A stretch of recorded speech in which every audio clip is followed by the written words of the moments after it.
आज की क्लास में सबसे पहले हम स्टार्ट करते हैं इलास्टिसिटी एंड मैग्नेटोस्टैटिक्स।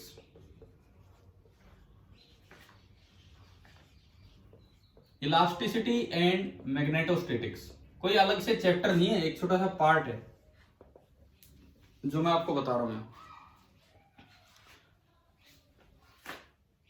ये मान लो कोई एक मेटालिक रिंग है,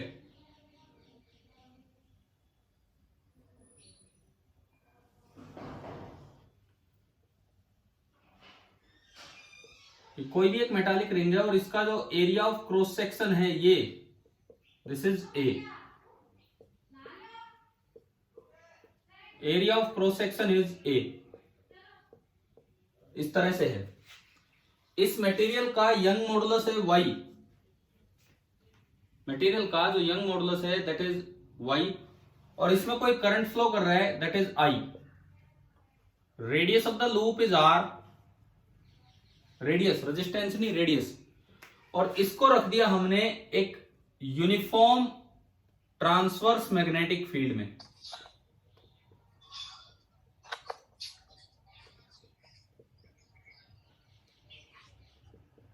इसको हमने रख दिया एक यूनिफॉर्म ट्रांसवर्स मैग्नेटिक फील्ड में, ऐसे फील्ड में।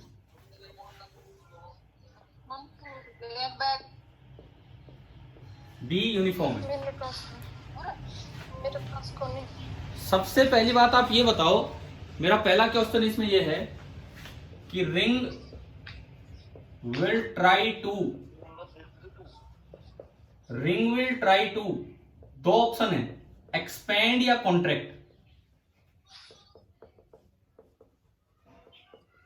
बताओ ये फिलहाल जिस तरह से करंट और बी दिए हैं, ये रिंग एक्सपेंड होना चाहेगी कि कॉन्ट्रैक्ट होना चाहेगी। दूसरी बात, नेट फोर्स ऑन रिंग,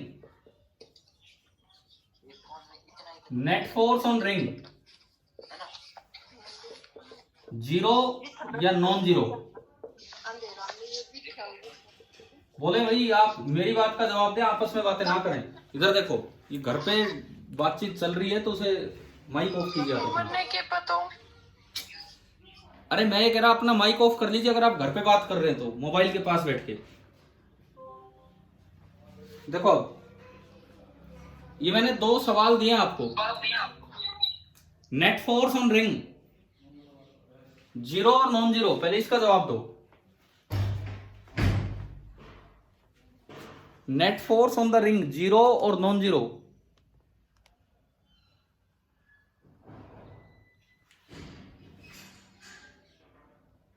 अरे बोलो, कोई भी बच्चा जवाब दो, कोई भी बच्चा। अभी काफी बच्चे हैं, 20 से ज्यादा स्टूडेंट्स हैं क्लास में।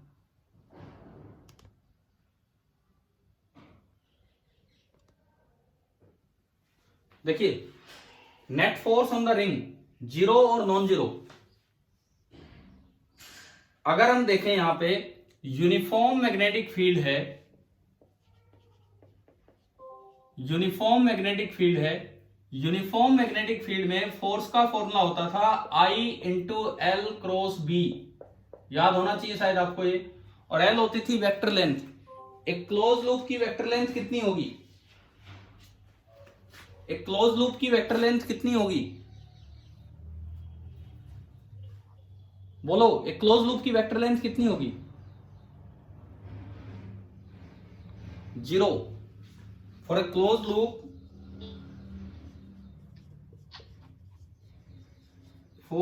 Loop, vector L is zero, और वेक्टर लेंथ अगर जीरो है तो नेट फोर्स जो होगा वो जीरो हो जाएगा। यानी कि इस रिंग पे नेट फोर्स तो जीरो लगेगा। फिर भी ऊपर वाला सवाल है कि ring will try to expand और कॉन्ट्रैक्ट। ये कैसे देखें हम कि रिंग एक्सपेंड होना स्टार्ट करेगी कि कॉन्ट्रैक्ट? क्या आप सारे म्यूट हो गए हैं क्या? अब बोल ही नहीं रहे, कोई भी जवाब ही नहीं दे पा रहे किस चीज का। अब इधर देखो, पहले ये बताओ क्या ये समझ में आ गया net force on the ring zero कैसे आया? ठीक है, अब हमें ये देखना है कि ये रिंग एक्सपेंड करेगी कि कॉन्ट्रैक्ट। आप किसी भी, फिर से बता दो आज क्या करवाया। आप अभी जुड़े हो क्या क्लास में? यस सर, तो अभी ज्वाइन किया क्लास। तो देख लो, कुछ भी नहीं करवाया, थोड़ा सा ही काम हुआ है अभी तक। देखिए इधर पहली बात तो हम थोड़ा पेपर का जिक्र कर रहे थे कि, और वो जो पेपर है 45 सवाल वाला, वो पेपर जो मैंने लिया था, जो बच्चों ने नहीं दिया, कम से कम यार वो अब अटेम्प्ट कर लो। एज ए पेपर नहीं, एज एन असाइनमेंट आप अब अटेम्प्ट कर लीजिए वो 45 सवाल, कि भाई कैसे होने थे कैसे नहीं होने थे। अच्छे सवाल हैं वो, ठीक है। अब देखिए इलास्टिसिटी एंड मैग्नेटोस्टैटिक्स, मतलब इलास्टिसिटी का इन्वॉल्वमेंट कैसे करवाया जाता है इन सवालों में, वो देखते हैं अब हम, किस तरह से होगा वो देखते हैं। मैंने एक क्लोज करंट कैरिंग लूप को यूनिफॉर्म मैग्नेटिक फील्ड में रख दिया, बी अंदर की तरफ है। तो देखिए यूनिफॉर्म बी जब होता है तो फोर्स का फॉर्मूला होता है लूप पे I into L cross B. तो मेरा पहला सवाल ये था कि net force on the ring zero होगा कि नॉन जीरो होगा। अगर क्लोज लूप है तो उसकी वेक्टर लेंथ क्या होगी? जीरो। तो इस वजह से फोर्स जीरो, ठीक है। लेकिन हम इलास्टिसिटी में पढ़ते थे कि एक वायर है, आप इधर से भी एफ फोर्स लगाते हो, इधर से भी एफ, तो दोनों तरफ से नेट फोर्स तो जीरो था, फिर भी उसमें इंटरनल स्ट्रेस स्ट्रेन सब कुछ आ जाते थे, वो एक्सपेंड कर जाती थी, कभी वो कॉन्ट्रैक्ट करके आप दबा रहे हो तो वो भी था। तो दूसरा सवाल है कि ring will try to expand या कॉन्ट्रैक्ट, इसका क्या आंसर होगा? कि रिंग एक्सपेंड होना चाहेगी कि कॉन्ट्रैक्ट होना चाहेगी, इसका क्या आंसर होगा ये देखना है हमें। देखो आप कोई भी एक एलिमेंट मानो, यहां आइडियल मानते हो तो एरो आगे है तो आइडियल वेक्टर आगे बनेगा, यहां आपने देखा तो आइडियल वेक्टर आगे बनेगा और बी अंदर है, और बिल्कुल डायमेट्रिकली अपोजिट पॉइंट मानोगे तो आइडियल वेक्टर इधर बनेगा और बी अंदर है। Ideal cross B, DF, DF निकालो आइडियल क्रॉस बी करके, बताओ इस पार्ट पे फोर्स किधर लगेगा आइडियल क्रॉस बी से, बोर्ड के अकॉर्डिंग? अपोजिट क्या होता है? अपोजिट का क्या मतलब है? यहां पे बताओ, यहां पे इस आइडियल क्रॉस बी करके बताओ कि इस पे फोर्स किधर लगेगा। आइडियल आगे बी अंदर, आइडियल आगे बी अंदर, तो आइडियल क्रॉस बी किया तो फोर्स ऊपर की तरफ आ रहा है, यानी कि इस पे जो डीएफ लगेगा वो इधर लगेगा। इस पे बताओ इस पे डीएफ किधर लगेगा आइडियल क्रॉस बी करके? नीचे। आइडियल क्रॉस बी अगर आप इस पे देखते हैं तो जो इस पे डीएफ लगेगा वो नीचे की तरफ लगेगा, इस तरह से है, एक पे डीएफ ऊपर एक पे डीएफ नीचे। तो आप यूं बताओ ये दोनों पार्ट पे अंदर नहीं बाहर लग रहा है फोर्स, ऐसे हर पार्ट पे बाहर लगेगा, हर पार्ट पे बाहर लगेगा, तो ring will try to expand या कॉन्ट्रैक्ट, क्या आंसर आएगा? Expand. Ring will try to expand, ये इसका आंसर आना है, ठीक है। चलो अगर मान लो करंट यूं होता, क्वेश्चन में करंट यूं होता, तो आइडियल यहां यूं बनता, आइडियल क्रॉस भी इस पे नीचे बनता और इस पे ऊपर, और हर पार्ट पे सेंटर की तरफ फोर्स लगता, तो वहां पे क्या होता? रिंग एक्सपेंड करती कि कॉन्ट्रैक्ट, क्या कोशिश करती? कॉन्ट्रैक्ट। लेकिन नेट फोर्स होता जीरो। जहां एक्सपेंशन होता है वहां टेंसाइल स्ट्रेस डेवलप होता है, जहां कंप्रेशन होता है वहां कंप्रेसिव स्ट्रेस डेवलप होता है। ये वर्ड्स आए हैं +1 में इलास्टिसिटी में, ठीक है। चलो पहली बात तो इतनी समझ में आई कि नेट फोर्स जीरो। अब दूसरा सवाल, इंटरनल टेंशन कितनी जनरेट होगी? हमने कभी +1 में सर्कुलर मोशन में निकाला था कि एक मेटालिक रिंग को जब आप घुमा देते हैं v स्पीड से, m मास, r रेडियस, तो उसमें इंटरनल टेंशन आई थी mv²/2πr। लेकिन अब यहां देखते हैं कि इंटरनल टेंशन कितनी होगी। यहां फॉर्मूला होता है BIR/2। मैंने इस पे एक सवाल भी दिया था आपके उस पेपर में, जो 45 क्वेश्चन वाला पेपर था, एक सोलेनोइड टाइप डायग्राम देके, क्वेश्चन नंबर 39, उसमें मैंने दिया था क्वेश्चन नंबर 39। मैं वो एज अ सीपीपी आज आपके ग्रुप पे डाल दूंगा, सीपीपी 37। उस दिन मैंने अलग अलग क्वेश्चंस आपको दे दिए थे शायद, है ना? क्वेश्चन तो दे दिए थे आपके ग्रुप पे 45 सवाल। Yes sir. हाँ, तो एज अ सीपीपी इकट्ठा भी आज डाल दूंगा। तो उसमें मैंने ये आपसे प्रूव करवाया था और फिर उसके बाद मैंने एक पॉइंट लिख के दिया था आपके ग्रुप पे कि भाई क्या है क्या नहीं। चलो कोई बात नहीं, अभी देखते हैं कि इस पे इंटरनल टेंशन या इंटरनल कंप्रेसिव फोर्स कितना बनेगा। फिलहाल तो टेंशन बनेगी जिस तरह का डायग्राम एक्सपेंड हो रहा है, और अगर अंदर की तरफ फोर्स आता तो कंप्रेसिव फोर्स बनता। अब देखो इंटरनल फोर्स निकालने का तरीका वही है जैसे हम +1 में करते थे। आप इसके ऊपर एक छोटा सा एलिमेंट माने, एक छोटा सा एलिमेंट माने इस रिंग के ऊपर, जिसने कि सेंटर पे डी थीटा एंगल बनाया होता है। कुछ डायग्राम याद आ रहा है क्या इस तरह का, कभी किया था प्लस 1 में?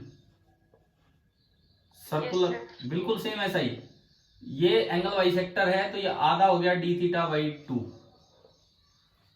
ठीक है, अब देखो ये जो लेंथ है, ये length that is R into D theta. तो इस पे जो डीएफ लगा, बाहर की तरफ लगा डीएफ, इस पे जो डीएफ लगा वो होगा I into DL into B into sine 90। मैंने क्या लिखा है? मैंने आई एल क्रॉस बी लिखा है, आई एल क्रॉस बी।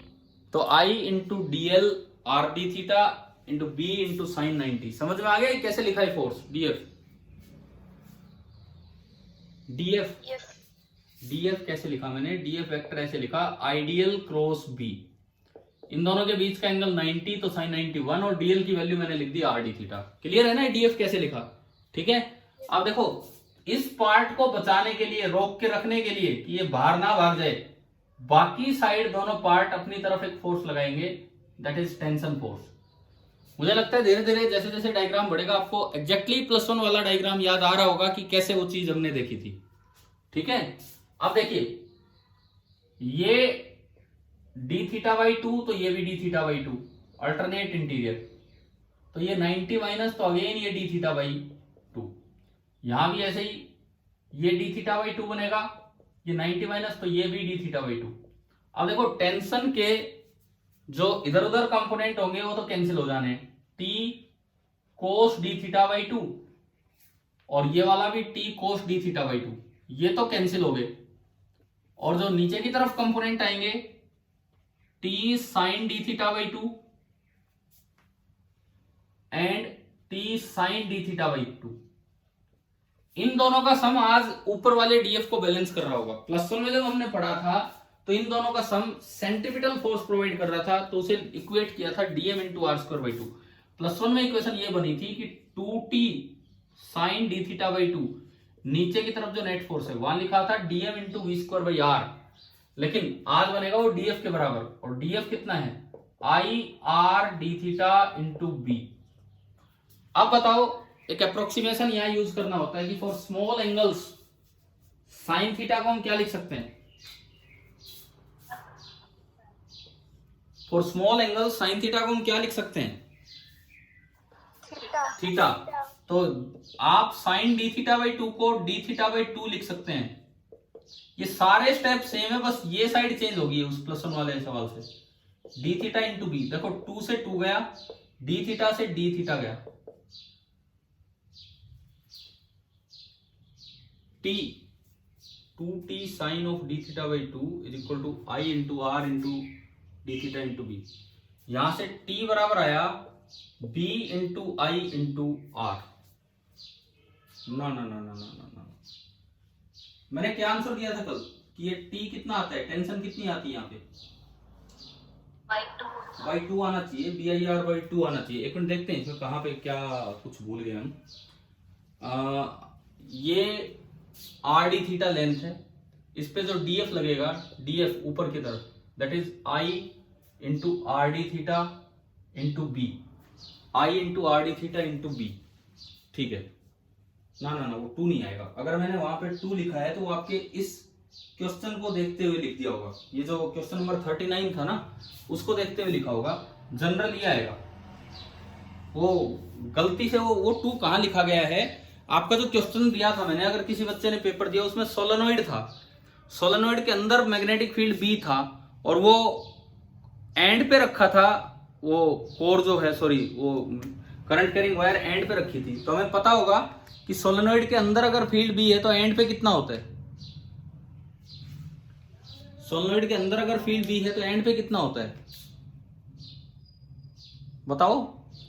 एक लॉन्ग सोलेनोइड है, उसके अंदर हर जगह फील्ड बी है, तो एक एंड पे अगर आप पहुंच जाओ तो वहां बी कितना होता है? अंदर होता है म्यू नॉट एन आई, बाहर होता है mu naught N I by 2। तो ये डिफरेंस है। ठीक है, वो 2 नहीं आएगा। वो 2 क्यों आया था अभी बताता हूं। ये जनरल फॉर्मूला आया B I R, B I R by 2 नहीं, बी आई आर। पहले बताओ टेंशन कितनी होगी, क्या यहां तक समझ में आया? यहां तक, हाँ भाई बोलो, टेंशन कितनी होगी, क्या ये समझ में आया? B I R. ठीक है, अब देखो वो जो आपको क्वेश्चन दिया था, मैं एक बार यहीं से उसको रिलेट करता हूं। क्वेश्चन नंबर जो 39 था,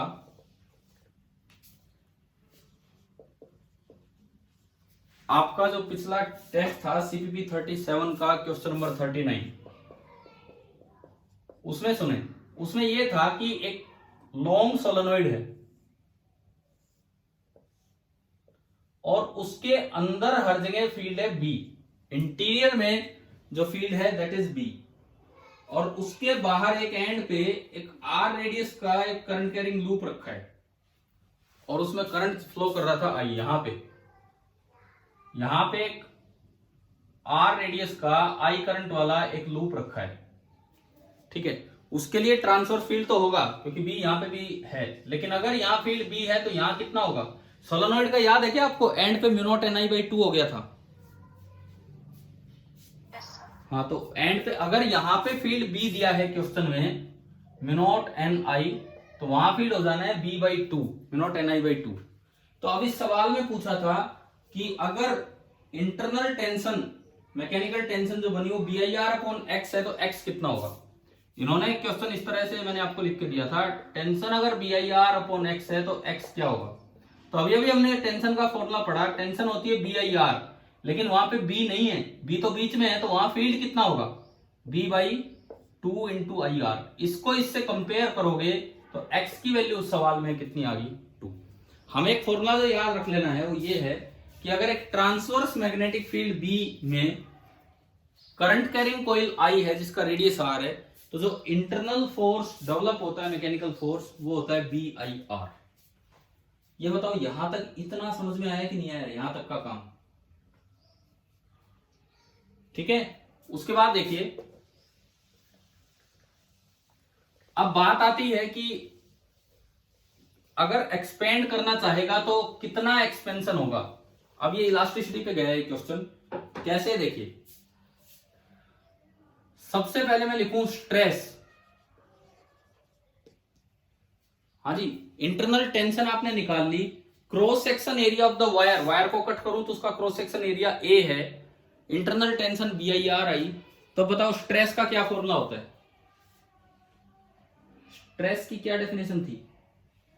internal tension generated per unit area, internal tension generated per unit area. तो स्ट्रेस होगा बी आई आर अपॉन ए, ठीक है। हाँ जी, क्लियर है कि नहीं बताओ? यहां तक बोलते रहा करो आप ये चीजें, ठीक है। अब ये मैं बी बाई 2 नहीं लिख रहा हूं, बी बाई 2 तो उस क्वेश्चन में था सोलेनोइड वाले में, हम जनरल चल रहे हैं कि कहीं भी मैग्नेटिक फील्ड बी होगा। अब देखिए स्ट्रेन, स्ट्रेन होगा change in length upon original length. Original length loop की है 2 पाई आर और नई लेंथ है आर प्लस डेल्टा आर ले लो, और पुरानी लेंथ ये। तो आप बताओ स्ट्रेन लिखना आ गया। अगर रेडियस उसका बढ़ के आर प्लस डेल्टा आर हो गया है, थोड़ा सा इंक्रीज हो गया है, तो ये स्ट्रेन है। आप ये कट पिट के देखोगे 2 पाई कट जाएगा और डेल्टा आर बाई आर बचेगा। यंग्स मॉडुलस क्या होता था? Young's modulus stress upon strain. यहां से स्ट्रेन आया स्ट्रेस अपॉन वाई। अब जो स्ट्रेन है, strain delta R by R that is equal to stress B I R by A और वाई। तो यहां से अगर मैं डेल्टा आर निकालूं कि भाई ये कितना इंक्रीमेंट हुआ इसके रेडियस में, तो वो आया B I R square upon Y A. कोई फॉर्मूला नहीं है, तरीका मैंने आपको सिखाया है कि कैसे सेम कॉन्सेप्ट मैग्नेटोस्टैटिक्स के अंदर हमने वो सेम इलास्टिसिटी वाला कॉन्सेप्ट अप्लाई कर दिया है। अभी बताओ क्या ये पार्ट क्लियर हो गया यहां तक, मैग्नेटोस्टैटिक्स एंड इलास्टिसिटी, ठीक है। इसके बाद देखो, अभी आज की क्लास ये छोटे छोटे डिस्कशन पे ही मैं ले रहा हूं और इनसे चीजें कुछ और सिखाता जा रहा हूं आपको, ठीक है। अब मैंने उस पेपर में, वो जो पेपर था आपका कौन सा, मैं परसों वाले पेपर की बात कर रहा हूं, संडे वाले सीपीपी 37 की, उसमें एक क्वेश्चन मैंने आपको ये सिखाने के लिए दिया था कि interaction of 2 magnets, interaction of 2 magnets. जिसको हमने कभी इलेक्ट्रोस्टैटिक्स में नाम दिया था dipole dipole interaction. Dipole dipole interaction. देखो मैं अगर आपको डाइपोल डाइपोल इंटरेक्शन याद दिलाऊं तो उसमें क्या होता था कि एक डाइपोल है जिसका डाइपोल मोमेंट है P1, एक दूसरा डाइपोल रखा है जिसका डाइपोल मोमेंट है P2। शॉर्ट डाइपोल्स हैं, इनके बीच का रेडियस था R। तो अगर याद हो आपको, नहीं भी ध्यान हो तो कोई बात नहीं, मैं बताऊंगा कैसे क्या आया था। इनके बीच फोर्स आया था 6kp1p2/r⁴। कुछ है क्या, थोड़ा बहुत ध्यान किए थे हमने? Yes sir. देखो एक डाइपोल को मान लिया था सोर्स, उसकी वजह से यहां लिखा था फील्ड। सोर्स मान के उसकी वजह से हमने यहां पे लिखा फील्ड, और वो इलेक्ट्रिक फील्ड था, और वो E1 आया था एक्सिस पे 2kp/r3। यहां से हमने निकाला था dE1/dr, और वो आया -3 पावर है तो बाहर आया तो -6kp1/r⁴ हो गया था। फिर हमने इसका मोड ले लिया था, मोड ऑफ dE1/dr वो आ गया था 6kp1/r⁴। फिर हमने इसको बना दिया टेस्ट डाइपोल, P2 को हमने बना दिया टेस्ट डाइपोल, और P2 के हर पॉइंट पे फील्ड की डायरेक्शन सेम थी, क्योंकि P2 का दोनों पॉइंट जो है वो इसके एक्सिस पे थे। तो इस पे जो फोर्स लगा था आपको याद आ जाना चाहिए कि उसका फॉर्मूला था P2 into mode of d/dr। याद है कोई ऐसा फॉर्मूला कभी पढ़ा है हमने? P इंटू मोड d/dr, है ना? तो ये एज इट इज आपने यहां रखा, तो आंसर आ गया 6kp1p2/r⁴। आप चाहें तो अपने इलेक्ट्रोस्टैटिक्स के नोट्स में देख सकते हैं, ये काम होगा वहां। अब देखो उस पेपर की अगर मैं बात करूं, उस पेपर का क्वेश्चन नंबर 42 मैं इस क्लास के साथ आपको वो दे रहूंगा, वो CPP। वैसे क्वेश्चन दे रखे हैं आपको, वो CPP भी दे दूंगा, तो आप ध्यान से रिवाइज कीजिए इन चीजों को। क्वेश्चन नंबर 42 देखें, उसमें लिखा है 2 small magnets each of magnetic moment 10 ampere metre square are placed in end on position. End on position कौन सी होती है? End on position axial position, और broad side on position equatorial position. याद है ये टर्म्स, याद है आपको? ठीक है, एंड ऑन पोजीशन का मतलब है कि दोनों एक दूसरे के एक्सिस पे रखे हुए हैं, इसके एक्सिस पे वो है और उसके एक्सिस पे ये है, तो बिल्कुल ये वाले सिचुएशन होगी। दोनों का मैग्नेटिक मोमेंट है 10 ampere metre square, P1 10 ampere metre square PM1, और PM2 भी हो जाएगा 10 एम्पियर मीटर स्क्वायर। अच्छा, उसके बाद ये लिखता है the force acting between them is. तो यार अगर आपको थोड़ा इलेक्ट्रोस्टैटिक से कंपैरिजन आता है तो डायरेक्ट ये फॉर्मूला लगाना था। डिस्टेंस कितना दिया इस सवाल में? डिस्टेंस है 0.1 मीटर। तो एक बार लगवाओ इनके बीच ये formula. F is equal to क्या चलेगा? 6k, k की वैल्यू होती है μ0/4π। P1 10, P2 10 अपॉन r⁴, तो 0.1⁴ का मतलब है 10⁻⁴। μ0/4π कितना होता है? 10⁻⁷। μ0/4π आपका होता है 10⁻⁷। 2 पावर प्लस की ये रही 4 ही आएगी, 10⁻⁶ ना 10⁻+6 और -7, तो ये बना 6 गुना 10⁻⁻1 यानी कि 0.6 न्यूटन।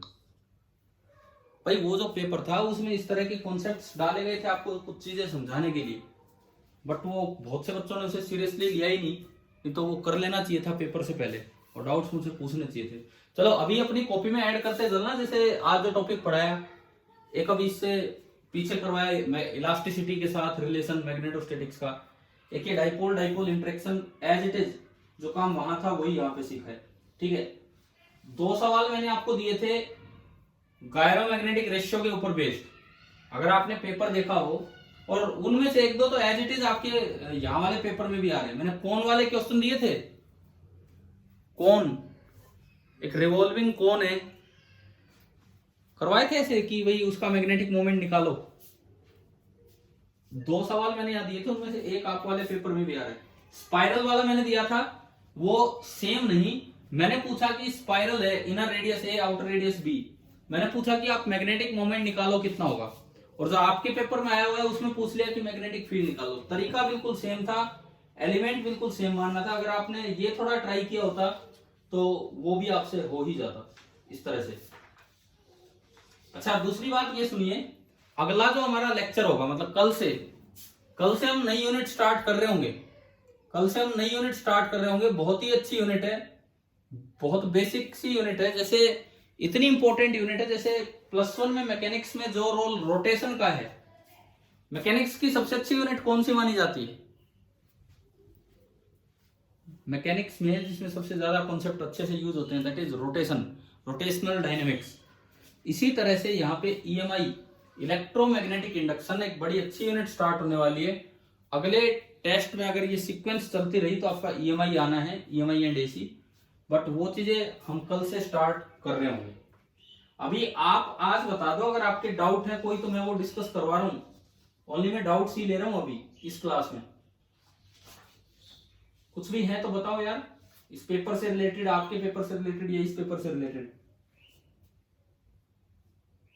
अच्छा ये सुनो, EMI हम कल से स्टार्ट कर रहे हैं। मैं अभी वो CPP विद आंसर डालूंगा, with answer, CPP number 37 with answer हम डाल रहे होंगे। क्या आज आप ट्राई कर लेंगे? आज तो फ्री होंगे यार, कोई टेस्ट भी नहीं है आज तो आपका, कल भी नहीं है। बोलो, देखो ऐसे छोड़ के फिर यूं तो आगे बढ़ते रहो, EMI स्टार्ट कर दो, फिर वो पीछे का तो सारा ही काम मिस हो जाएगा। क्या सभी बच्चे आज ये कर लेंगे क्या ट्राई, CPP 37?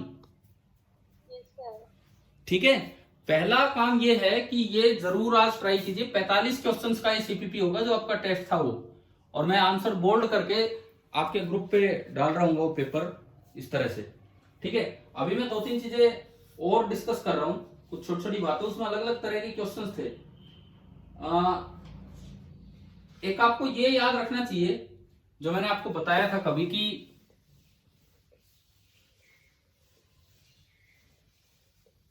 कभी भी ये एक सर्कल है, यूनिफॉर्म सर्कल है, करंट आके बटा है, करंट कैसे ही आके बटा है, कैसे ही आगे गया, सेंटर ऑफ द फील्ड पे, सेंटर ऑफ द सर्कल पे जो करंट बटेगा उनकी वजह से नेट फील्ड कितना होता है।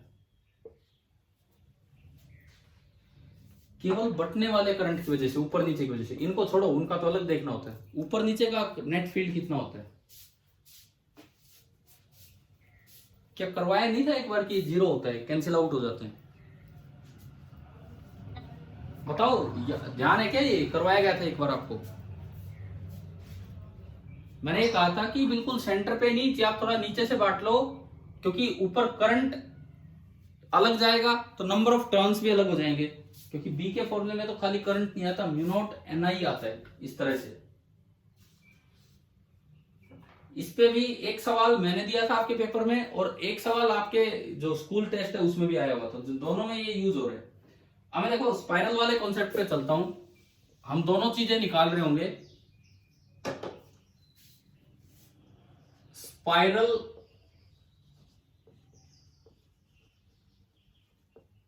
करंट कैरिंग कॉइल,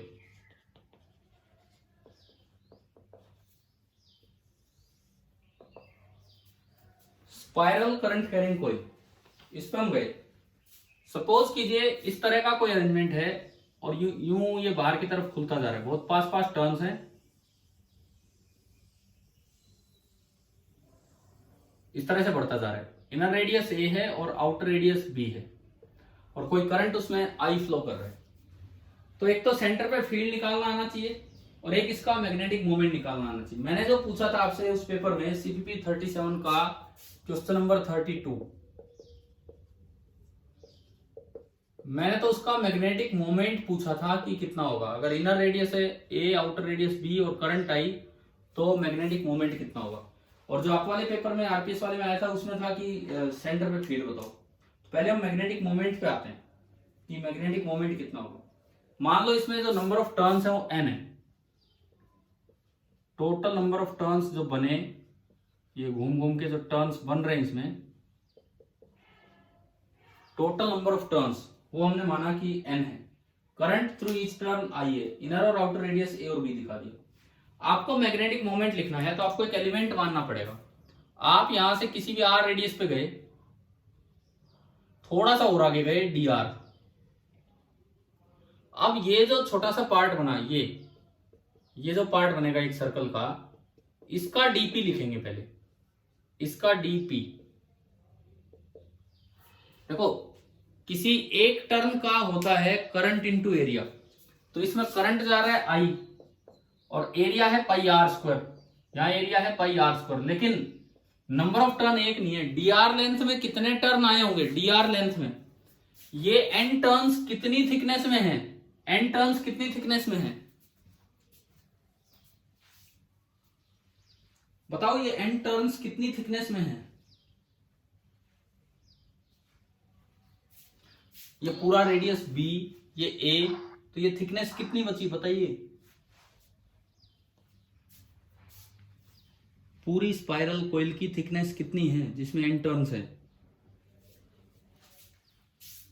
अरे आप बोल क्यों नहीं रहे हो, बी माइनस ए थिकनेस है, उसमें एन टर्न्स है, यूनिट थिकनेस में होंगे एन अपॉन बी माइनस ए, और मुझे चाहिए डी आर थिकनेस में, तो डी आर थिकनेस में जो नंबर ऑफ टर्न्स होंगे वो होंगे एन अपॉन बी माइनस ए इंटू डी आर।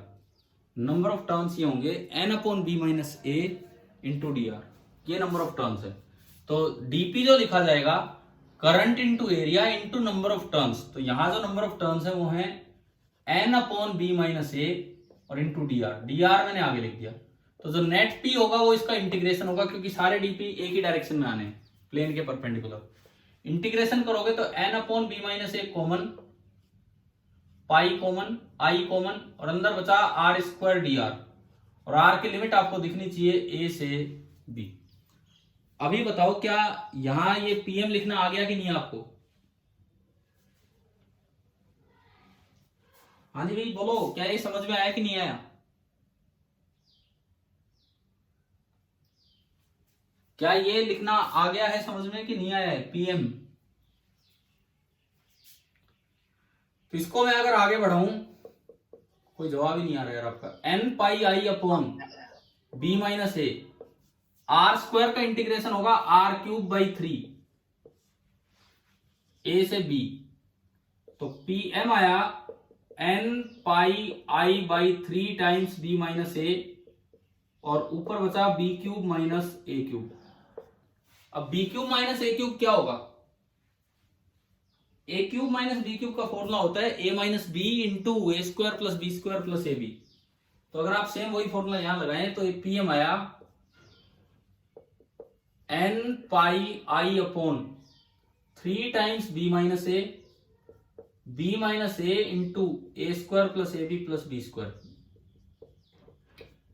ये कैंसिल आउट हो गया और ये आपका पीएम निकल के आ गया N pi I into this upon 3। ये उसका क्वेश्चन नंबर 32 था। आपके पेपर में जो शायद सवाल आया था उसमें इसी सेम अरेंजमेंट का सेंटर पे फील्ड पूछा है। तो सेंटर पे अगर फील्ड पूछा है तो डीपीएम लिखने की बजाय, सेंटर पे अगर फील्ड पूछा है तो डीपीएम लिखने की बजाय आपको डीबी लिखना था, और डीबी का फॉर्मूला था mu naught into number of turns into I upon 2r। तो वहां बनेगा mu naught into number of turns, वो ये है नंबर ऑफ टर्न्स इस एलिमेंट में, into I divided by 2r। तो डीबी ये था। अगर आपको बी निकालना था तो आपको इसको इंटीग्रेट कर लेना चाहिए। तो अगर आप स्पाइरल वाला ये क्वेश्चन करके जाते, पहले ट्राई करते, तो डेफिनेटली वो क्वेश्चन भी आपसे हो जाता। पेपर वाला 20 सवाल आपसे होता ही होता। हमें ये बताओ स्पाइरल वाला कर लोगे कि नहीं। अरे बोलो, कुछ जवाब दो, कुछ तो बोलो। Yes sir. ये आपके टेस्ट का क्वेश्चन नंबर 41 था। आपके टेस्ट का ये क्वेश्चन नंबर 41 था, उसमें सेंटर पे बी पूछा था।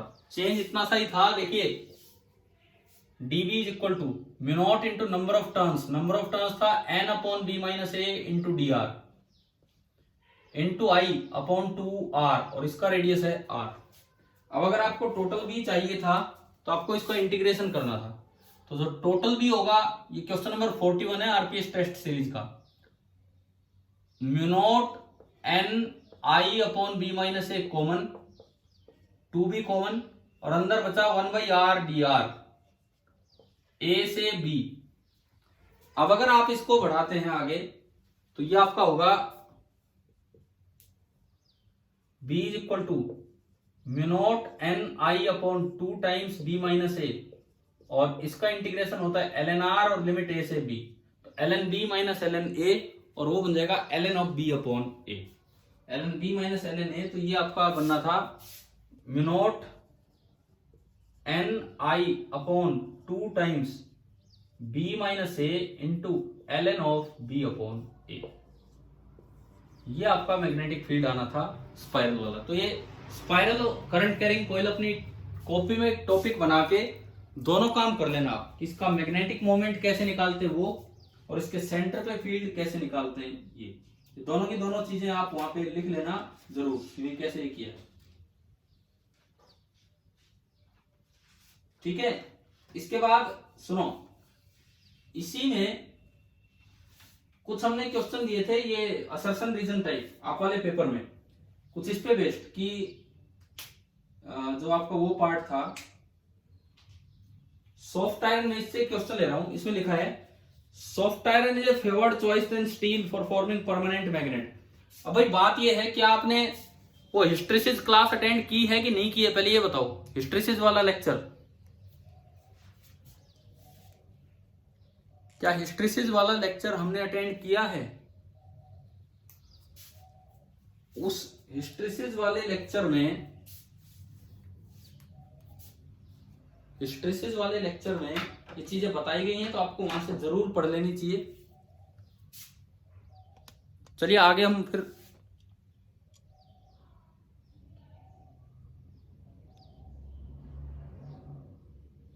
हाँ जी, अब हो गया कनेक्ट दोबारा, देखिए आवाज आ रही है अभी?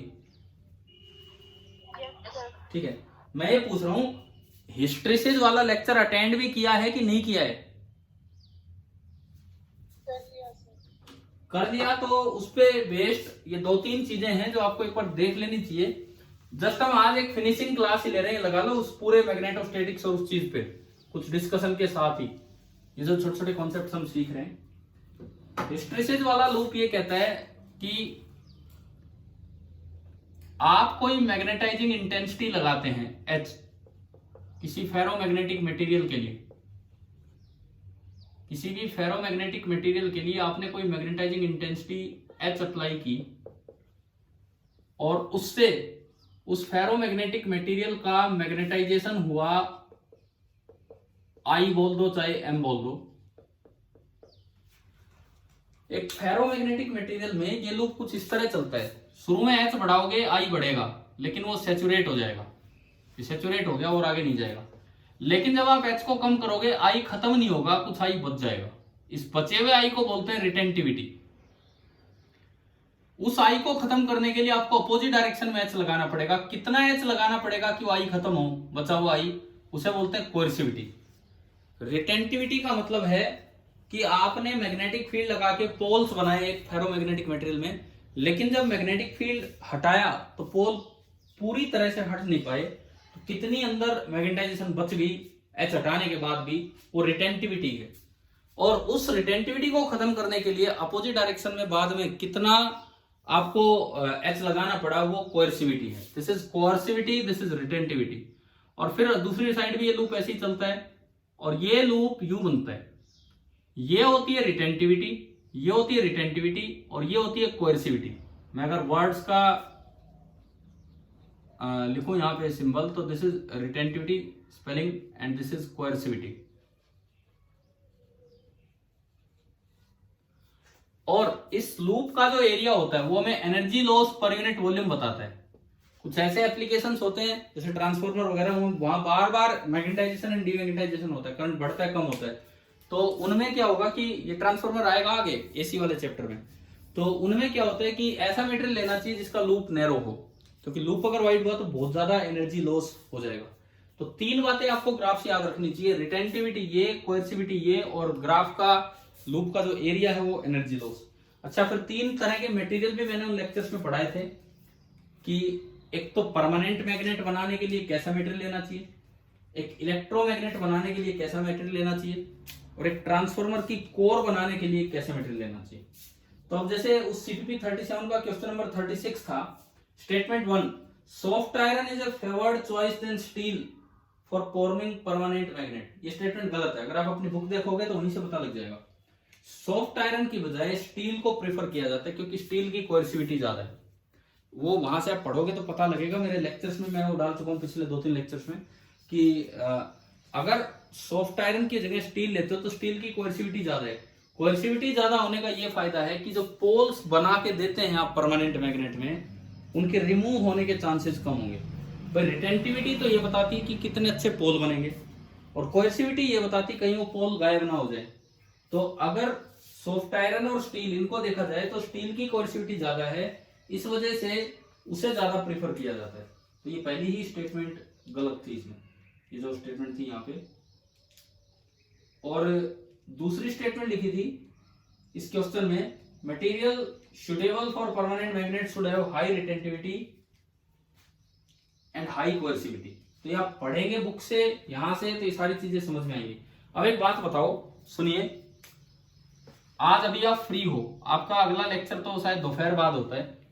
मैं कह रहा हूं आप अभी बैठ के ना एक काम करेंगे, CPP 37 क्वेश्चन नंबर 1 to 45 पूरा अटेम्प्ट करना है। मैं इस क्लास के जस्ट बाद आपके ग्रुप पे भी डाल रहा हूं ये CPP, ये पूरा अटेम्प्ट करना है।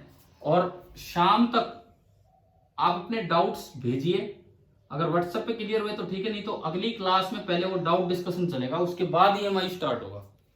तो सबसे पहला काम हमारा ये होना चाहिए कि CPP 37 हम पूरा कर लें, फिर आपके स्कूल वाले पेपर पे आएंगे। यूं एक एक करके हम ये सारा डिस्कशन लेके चलेंगे। तो आज का होमवर्क अपना हर एक बच्चा ये कंप्लीट करे। आज करेंगे कि नहीं करेंगे बताओ ये वाला काम?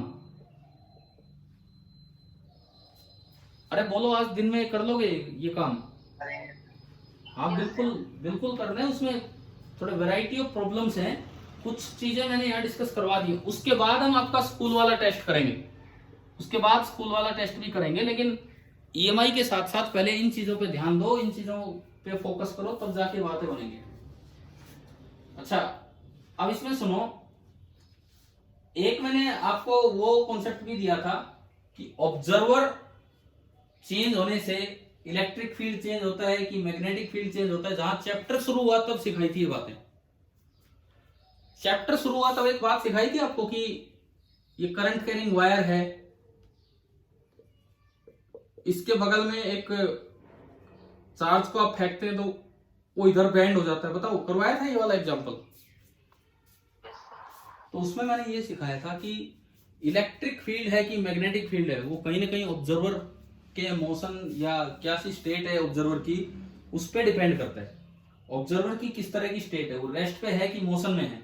कोई फील्ड किसी ऑब्जर्वर के लिए इलेक्ट्रिक फील्ड हो सकता है, किसी के लिए इलेक्ट्रिक और मैग्नेटिक दोनों हो सकते हैं, किसी ऑब्जर्वर के लिए वही फील्ड खाली मैग्नेटिक हो जाता है। इस तरह की बातें मैंने आपको NCERT से भी पढ़वाई थी। और एक और चीज जो मैं इसमें देखता हूं, अभी रुको, हाँ एक क्वेश्चन मैंने दिया था वर्क डन पे, कंप्रिहेंशन दिया था। यहाँ पे एक पैराडॉक्स देने की कोशिश की थी कि आपको चाहे कुछ भी लगे वो जरूर करना वो वाला सवाल। वो कंप्रिहेंशन सेकंड है आपके टेस्ट का, जो CPP 37 का क्वेश्चन नंबर 23-24 कंप्रिहेंशन सेकंड। उसमें यूं बताया गया है कि उस सिचुएशन को देख के लगता है कि मैग्नेटिक फोर्सेस ने वर्क किया है। आप अगर उस सिचुएशन को देखोगे तो जिधर फोर्स लग रहा है और जिधर डिस्प्लेसमेंट हो रहा है, उसको देख के लगता है कि मैग्नेटिक फोर्सेस ने वर्क किया है। जबकि एक फैक्ट है जो हम याद कर चुके हैं, क्या? कि magnetic forces do no work. ये बताओ, ये पॉइंट आपको याद करवा दिया गया है कि नहीं? ठीक है, ये बात याद रखना, मैग्नेटिक फोर्सेस वर्क नहीं करते हैं। तो उस पे बेस्ड एक अच्छा सवाल दिया था ये क्वेश्चन नंबर 23 और 24। तो इस पे भी ध्यान देना, ढंग से ट्राई करना। अच्छा, दूसरी बात, मैंने उस पे क्वेश्चन नहीं दिया लेकिन एक दिन लेक्चर दिया था, मैग्नेटिक फील्ड कंजर्वेटिव है कि नॉन कंजर्वेटिव? बताओ।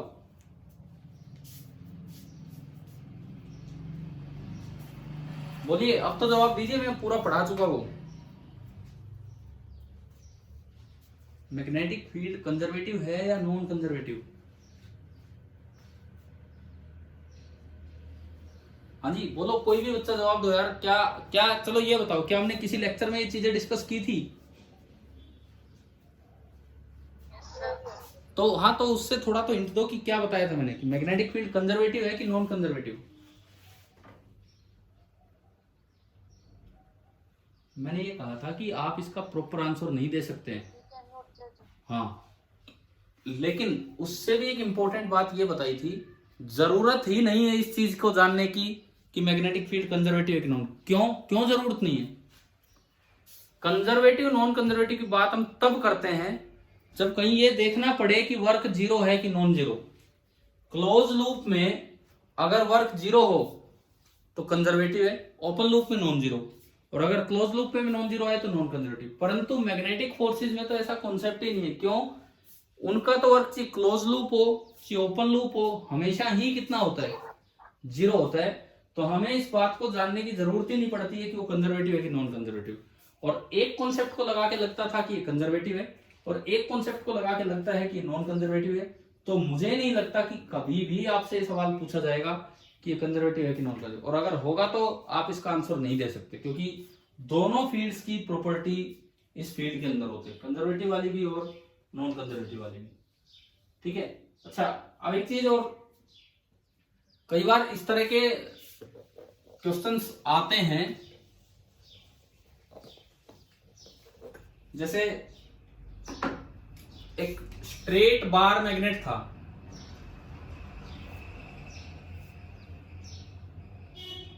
उसका मैग्नेटिक मोमेंट था पीएम,